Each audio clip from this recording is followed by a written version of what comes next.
बिस्मिल्लाहिर्रहमानिर्रहीम। अस्सलामुअलैकुम वरहमतुल्लाहि वबरकातुहू। ऑनलाइन कुरान पढ़ने की आज की इस वीडियो में किसी किस्म की अगर आपको जहनी परेशानी है, डिप्रेशन है, बेचैनी है, घरेलू मसाइल, मियाँ बीवी में नाइत्तफाकी रहती है, शादी और कारोबार में बंदिश, जादू और शैतानी असरात, रूहानी तरक्की, रिस्क में तंगी, अलगत, किसी किस्म की मुश्किल का अगर आप शिकार हैं, परेशानी का हल चाहते हैं, ये 3 तस्बीहात करने को अपना मामूल बनाएं। रोजाना के वज़ाइफ में ये 3 तस्बीहात आपने किस तरह शामिल करनी।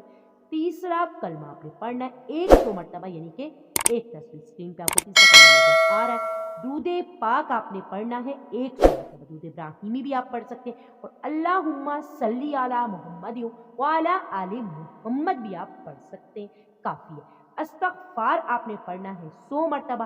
अस्तगफिरुल्लाह भी पढ़ सकते हैं और स्क्रीन पे आपको मुकम्मल अस्तगफार नजर आ रहा है। ये तीनों तस्बीहात आपने करनी है। तीनों तस्बीहात आपने सुबह एक एक तस्बीह और शाम एक एक तस्बीह, यानी सुबह व शाम के अज़कार में इन मसून तस्बीहात को आपने अपने वज़ाइफ में जब शामिल करना है, बेपनाह खैर व बरकत और सवाब आपकी ज़िंदगी का हिस्सा बनेगा। कमेंट्स करके आपने इनके असरात से हमें ज़रूर आगाह करना है। अगर आपने अब तक हमारे चैनल को सब्सक्राइब नहीं किया, चैनल को आप सब्सक्राइब कीजिए और वीडियो को आगे आपने सिक्के जारी अपनी से लाजमी शेयर